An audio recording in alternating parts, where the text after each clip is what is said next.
Hi, Dr. Hober. It's nice to meet you. And hello, classmates and colleagues.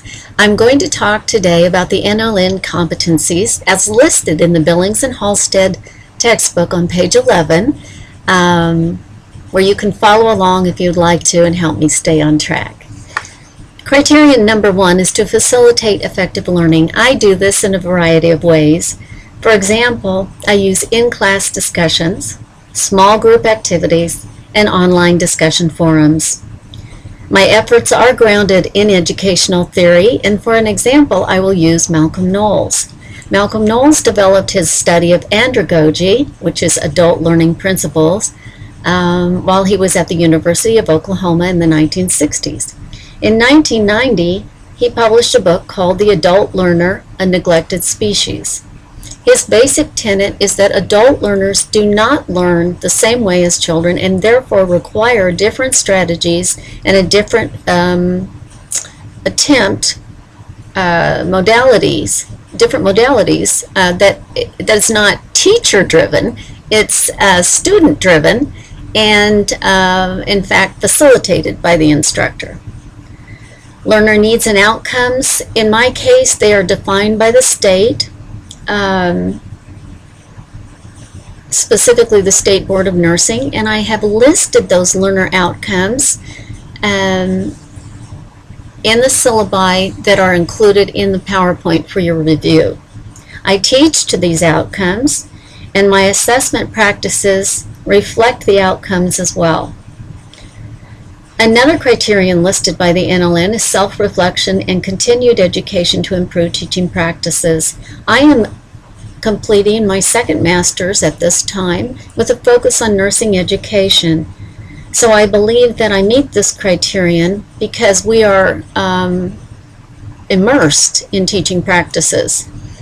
Lastly, to create opportunities for students to develop critical thinking is a requirement, and how I achieve that is basically through scenarios, the use of scenarios and case studies where they role play. And that does two things. First of all, it helps them to think critically. And the second thing, it is an ability for them to practice within their scope of practice in a non-high stakes manner, meaning you're not in a clinical setting and you're not being tested. This is a classroom and you can role play. Facilitate learner development. To identify individual learning styles. More importantly, I think what I do is design the course and activities in the course to address different learning styles. For example, the online piece would be discussion forums, ATI tutorials, which are short videos and with tests that they can do on their own. In the classroom, there's short vignette lectures, hands-on learning, small group activities, scenarios, and case studies.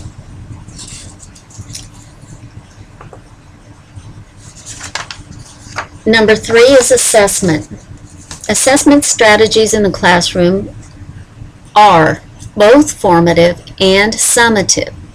And those of you that are in the teaching environment now, as I am, may encounter some adversity with other faculty because they believe summative to be superior. I believe that the more times, and the literature holds this to be true, the more times the student gets into the material, the more likely they grasp it. So formative has equal value. On the other hand, I do not believe summative evaluations will ever go away because NCLEX requires summative judgments.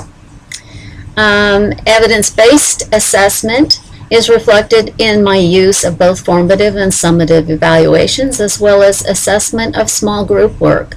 There's a lot of literature on team learning, and if you haven't gotten into that, I'm going to provide you with an example. Nicholson, Parmalee, McMahon, and Levine, 2008, in their book Team-Based Learning for Health Profession Education.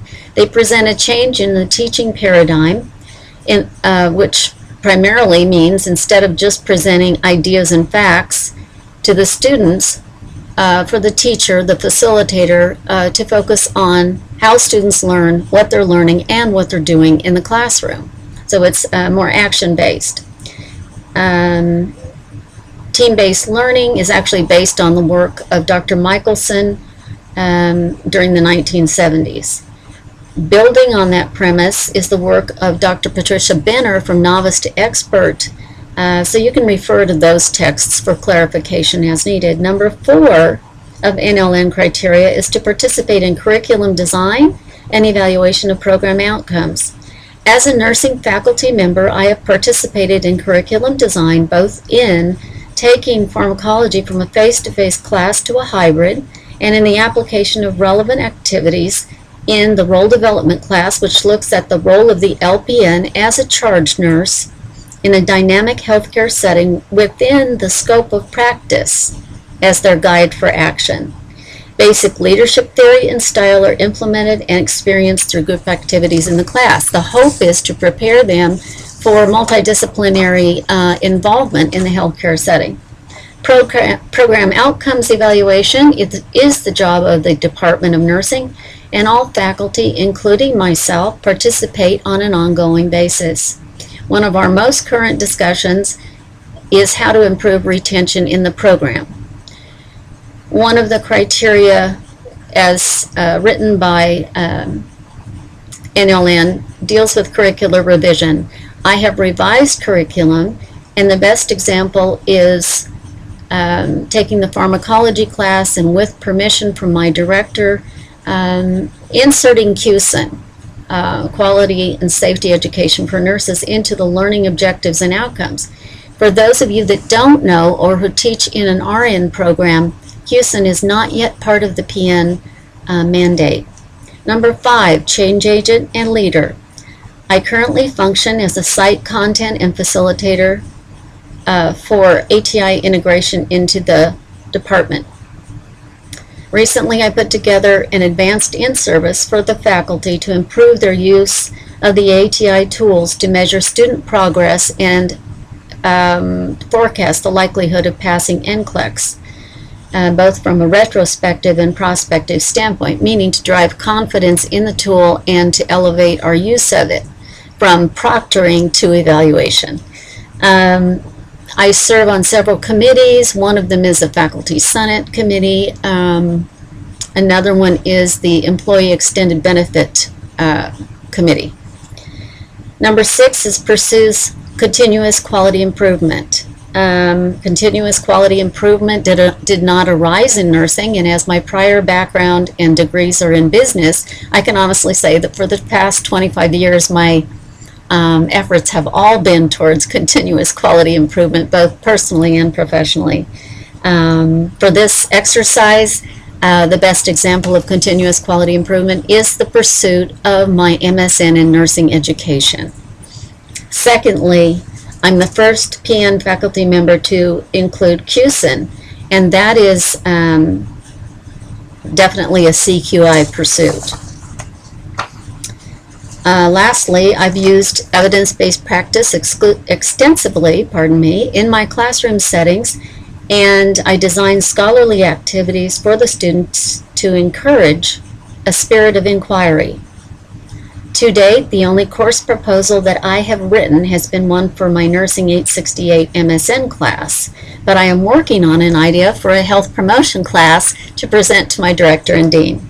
Number 8, lastly, I function within the educational environment. I have reviewed the goals of the college and the nursing department for consistency.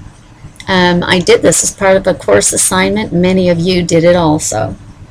Annually, I prepare professional goals and present them to the director for dialogue and approval, because it's actually part of our merit pay process. If you have any questions, please contact me, and thank you for watching.